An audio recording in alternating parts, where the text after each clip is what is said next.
Christmas in the mountains had always been a magical experience. The air was cold and crisp, the trees dusted in fresh powder, and the silence of the forest was like a thick blanket that muffled the world.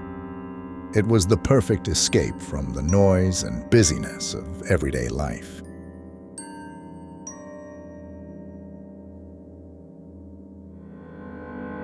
I'd driven up to my family's old cabin for the holiday week, seeking some solitude after a long year. My plan was to spend a few quiet days snowshoeing, reading, and drinking hot cocoa by the fire. There was something about being up in those woods, with no one around for miles, that made me feel at peace. Christmas morning came, and I woke to a soft snowfall outside my window. The world beyond the cabin was a pristine white, untouched except for a few stray branches poking through the snow. I ate a quick breakfast and decided to go for a walk. I wanted to explore the woods a bit before the snow got too deep. I laced up my boots, strapped on my snowshoes, and bundled up in layers before stepping outside. The air was biting, but the sky was clear, and the early morning light cast a pale blue glow over the landscape. The snow crunched beneath my feet as I started down the path that led into the forest. The woods behind the cabin were dense and stretched for miles, but I knew them well. I'd been hiking these trails since I was a kid.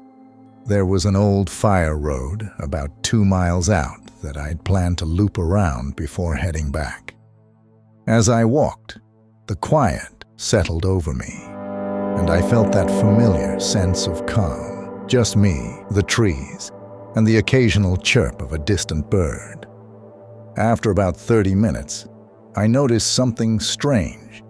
A single set of footprints in the snow, leading off the path. They were fresh, maybe an hour old, and they stood out starkly against the otherwise untouched snow. They weren't animal tracks. They were clearly human. Large, booted footprints similar to my own. It wasn't unusual to run into another hiker, even in this remote area. But what struck me as odd was the direction they were headed. The prints veered off the trail and into the woods, where there was no path. Whoever had made them was walking directly into the thick underbrush, toward the deeper, more rugged part of the forest. I hesitated, staring at the footprints for a moment. They didn't seem like they were heading anywhere in particular, just wandering off into the trees. A part of me wanted to follow them, just out of curiosity. Maybe it was a hunter, or maybe someone had gotten lost. Either way, it felt strange to leave them unexplored. I decided to follow the tracks, just for a little while. The snow was falling lightly, and I figured I could always turn back if things got too tricky. I stepped off the trail and followed the prints, my eyes tracing the path they carved through the snow. The footprints led deeper into the woods, winding between trees and over small, snow-covered rocks.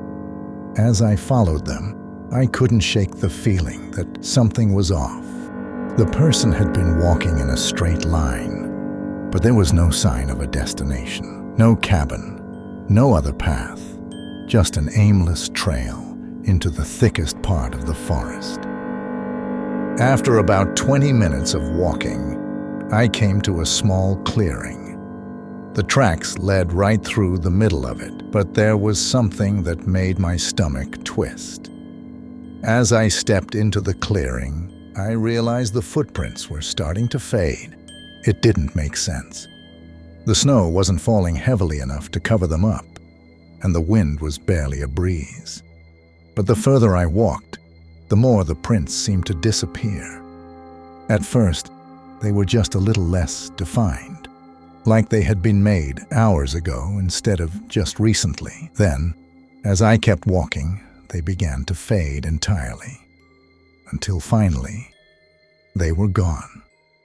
I stopped in the middle of the clearing, looking around, confused. There were no more footprints ahead of me. The last print ended about 10 feet in front of me, like the person had just vanished into thin air. I turned around to retrace my steps, but the prints behind me were starting to fade as well. My own snowshoes left crisp, clear impressions in the snow, but the ones I'd been following were disappearing, fading into the white, as if they had never been there at all. I crouched down, rubbing the snow between my fingers, trying to make sense of it. I thought maybe it was some strange snow effect. Maybe the top layer of powder was falling in just the right way to obscure the tracks. But the more I looked, the more it seemed like the footprints were just being erased, leaving nothing behind.